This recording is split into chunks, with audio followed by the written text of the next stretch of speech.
Mahkamah Konstitusi menolak permohonan perkara syarat batas usia minimal calon kepala daerah yang diatur dalam Pasal 7 Ayat 2 huruf E Undang-Undang Pilkada. MK bahkan menegaskan syarat umur batas usia harus dipenuhi sebelum dilakukan penetapan calon kepala daerah oleh KPU. Mahkamah Konstitusi (MK) menolak permohonan perkara syarat batas usia minimal calon kepala daerah. MK berdalih, jika permohonan pemohon dikabulkan, akan memberi pemaknaan baru yang berpotensi menimbulkan ketidakpastian hukum. MK menegaskan, jika KPU tidak mengikuti pertimbangan dalam putusan mahkamah, maka calon kepala daerah yang dimaksud berpotensi dinyatakan tidak sah oleh mahkamah jika nantinya digugat. Bahwa pengaturan mengenai persyaratan batas usia minimum calon kepala daerah tidak mengalami perubahan mulai dari berlakunya Undang-Undang 22 2014 sampai dengan Undang-Undang 10 2016, yaitu berusia paling rendah 30 tahun untuk calon gubernur dan calon wakil gubernur, serta 25 tahun untuk calon bupati dan calon wakil bupati, serta calon wali kota dan calon wakil wali kota. Terkait dengan syarat usia dimaksud, selama tidak ada ketentuan yang mengatur mengenai pembatasan usia dalam Undang-Undang Dasar NRI tahun 1945, hal demikian berarti konstitusi atau hukum dasar menyerahkan penentuan batas usia tersebut kepada pembentuk undang-undang untuk mengaturnya. Dengan kata lain, batasan persyaratan usia minimum dianggap sebagai bagian dari kebijakan pembentuk undang-undang. Persyaratan minimum tersebut harus dipenuhi ketika seseorang ditetapkan sebagai calon. Tidak hanya usia minimum, semua persyaratan dalam Pasal 7 Ayat 2 Undang-Undang 10 2016 harus dipenuhi pada tahap pencalonan. Dalam hal ini, sebagaimana permohonan aku, ketentuan Pasal 7 Ayat 2 huruf E Undang-Undang 10 2016 mengenai syarat minimum usia calon kepala daerah harus dipenuhi apabila seseorang mendaftar untuk mencalonkan diri atau dicalonkan sebagai calon kepala daerah. Selain syarat batas usia calon kepala daerah, MK juga mengubah aturan terkait syarat parpol mengusung calon dalam pemilihan kepala daerah. Parpol yang tidak memiliki kursi di DPRD kini bisa mengusung kandidat kepala daerah. MK menyatakan syarat ambang batas pencalonan kepala daerah 20% kursi DPRD atau 25% suara sah hasil pemilu inkonstitusional. MK kemudian memutuskan untuk syarat mengusung gubernur diatur dengan syarat ambang batas perolehan suara di pemilihan legislatif disesuaikan dengan jumlah penduduk termuat pada daftar pemilih tetap. Permohonan uji materi ini sebelumnya diajukan oleh Partai Buruh dan Partai Gelora. Ketua Mahkamah Konstitusi periode 2008-2013 Mahfud MD merespons putusan MK soal syarat pencalonan pilkada. Mahfud menilai keputusan MK terkait ambang batas adalah putusan yang demokratis. Putusan ini berkesesuaian dengan prinsip keadilan.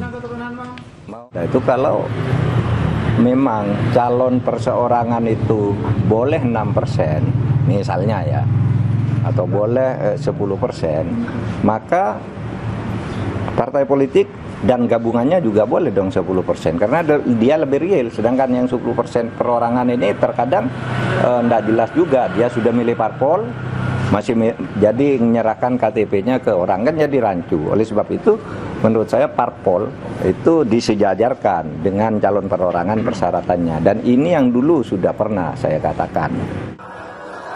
Wakil Ketua Umum Partai Golkar Ahmad Doli Kurnia menanggapi soal putusan MK terkait syarat pilkada. Doli menilai putusan MK bisa mengubah peta politik di seluruh wilayah termasuk Jakarta. Parpol yang tergabung dalam koalisi Indonesia Maju Plus harus duduk bersama untuk mengatur kembali strategi. Merubah dari perspektif politik pasti akan merubah konstelasi politik. Gitu. Tapi persoalannya apakah dalam 7 hari yang sisa ini akan baik atau tidak gitu ya. Makanya nanti akan kita pelajari. Dan memang kami sudah jadwalkan hari Senin.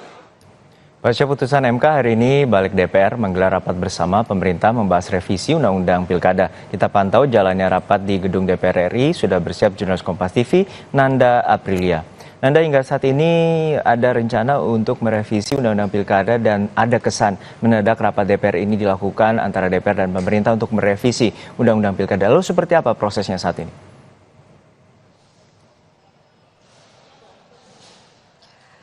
Selamat siang Junior dan juga saudara, tampaknya demikian beberapa pihak juga beranggapan seperti itu, kesan dadakan. Dan kalau kami mengutip tadi yang disampaikan oleh Wakil Ketua Balik DPR RI Ahmad Baidowi, kami temui tadi pagi sebelum akhirnya rapat bersama ini dimulai, ia pun menampik sebenarnya ini tidak dadakan, Jono dan juga saudara. Ia pun menjelaskan sejarah terkait akhirnya RUU Pilkada ini kembali dibahas di DPR hari ini bersama dengan pemerintah. Namun lebih jelasnya nanti akan saya sampaikan.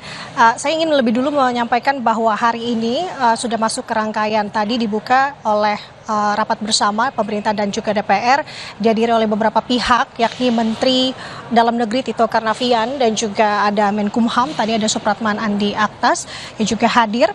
Nah, yang menarik tadi kami sempat mewawancarai Menteri Dalam Negeri yang menyebutkan bahwa tadi ia memberikan beberapa dim baru, setidaknya ada kurang lebih 30 dim baru terkait dengan RUU Pilkada. Dan lebih lengkapnya berikut adalah penuturan Menteri Dalam Negeri terkait dengan hal tersebut.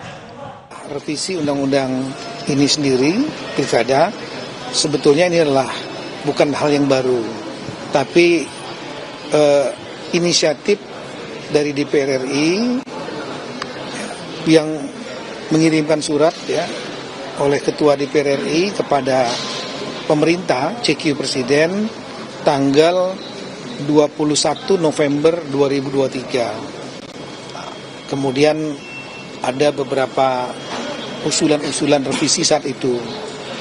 Pemerintah kemudian menunjuk 3 menteri. Itu Menteri Dalam Negeri, Menteri Kumham, dan Menteri Keuangan mewakili pemerintah untuk membahas.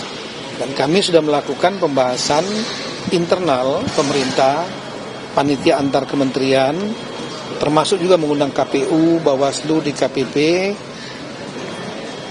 Dan saat itu kita sedang menyusun DIM, daftar isian masalah, yang jumlahnya 496, yang meliputi 42 pasal, 12 usulan baru pemerintah, dan ada 30 usulan baru dari DPR RI.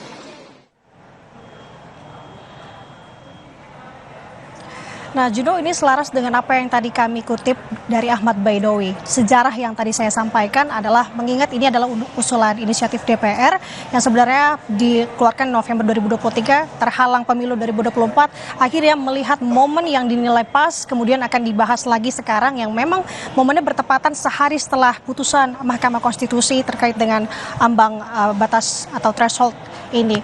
Nah, sekarang situasinya tadi sudah dibentuk untuk panitia kerja, kemudian diskors terlebih dahulu, akan dilanjutkan pada pukul 1 siang nanti, yakni rapat panja, yang ini sifatnya masih kita lihat dan tunggu sebenarnya apakah ini tertutup ataupun terbuka. Namun kalau kami mengutip beberapa poin, hal yang disampaikan kembali oleh Ahmad Baidowi, yang terpenting sebenarnya untuk saat ini terkait dengan putusan Mahkamah Konstitusi kemarin, terkait dengan mundurnya ambang batas ini adalah satu, yakni putusan Mahkamah Konstitusi menurunkan ambang batas ini dinilai akan diharmonisasikan, kemudian akan diakomodir putusan ini, yang dimana poin pentingnya adalah untuk membahas partai non-parlemen dalam putusan tersebut ini dapat maju meskipun tidak memiliki kursi di DPRD. Nah, ini yang dirasa harus digodok secara detail seperti apa, kemudian hasilnya nanti akan diserahkan ke KPU dengan aturan PKPU. Jadi ini yang paling penting yang tadi Ahmad Baidowi sampaikan adalah terkait dengan partai non-parlemen kini bisa mengusulkan kandidat meski tidak memiliki kursi di DPRD. Nah, ada beberapa hal tadi juga kami tanyakan, apakah ini berpotensi akan adanya dalam tanda kutip anulir begitu ya, meskipun kita tahu putusan Mahkamah Konstitusi kemarin bersifat final dan mengikat dan juga tidak ada klausal tambahan terkait dengan hal tersebut. Ia tidak memberikan jawaban secara gamblang ataupun jelas, namun ia menuturkan bahwa tidak akan mengganggu hasil putusan Mahkamah Konstitusi. Ini sudah sifat final dan juga mengikat. Yang ia sampaikan adalah untuk lebih detailnya lagi membahas bagaimana sebenarnya dari hasil putusan itu, kemudian ini akan dibuat lagi aturan-aturannya secara turunannya ke bawah seperti apa, dan ini bisa merata tidak hanya di Pilkada Jakarta tapi di seluruh Indonesia. Nah, Juno dan juga saudara, terkait dengan putusan ini ada beberapa hal yang ingin kami sampaikan, yakni sebagai informasi putusan MK kemarin adalah mengabulkan sebagian gugatan yang diajukan Partai Buruh dan Partai Partai Gelora terhadap UU Pilkada. Kita akan menampilkan grafisnya untuk Anda terkait dengan detailnya seperti apa. Dalam putusannya, Saudara, MK mengubah syarat putusan Pilkada, Pilgub, dan Wali Kota. Untuk pemilihan gubernur, DPT 2 juta kurang minimal 10% suara sah. Untuk DPT 2 sampai 6 juta dengan 8,5% suara sah. Kemudian untuk DPT 6 sampai 12 juta sebesar 7,5% suara sah, dan juga DPT lebih dari 12 juta yakni di 6,5% suara sah. Sementara syarat ambang batas calon kepala daerah, bupati, wali kota untuk DPT 250.000 kurang 10% suara sah, DPT 250 sampai 500.000 yakni di 8,5% suara sah, DPT 500.000 hingga 1 juta yakni di 7,5% suara sah, hingga DPT lebih dari 1 juta di 6,5% suara sah. Ini, Juno, lagi-lagi yang akan dibahas dalam rapat hari ini. Seperti apa mekanisme dan juga DPT-DPT-nya? Seperti apa sebenarnya hasil putusan kemarin sehingga adanya angka-angka tersebut dikeluarkan oleh Mahkamah Konstitusi. Lagi-lagi saya sampaikan kita akan menunggu bagaimana perkembangan yang akan digodok di dalam terkait dengan RUU Pilkada. Apakah ini benar akan mengakomodir, mengharmonisasikan putusan MK ataupun sebaliknya? Kita akan lihat dan tunggu, dan kita akan informasikan selengkapnya untuk Anda. Juno, sementara kembali ke studio. Baik, terima kasih atas laporan Anda, jurnalis Kompas TV, Nanda Aprilia dari Gedung DPR RI, Jakarta.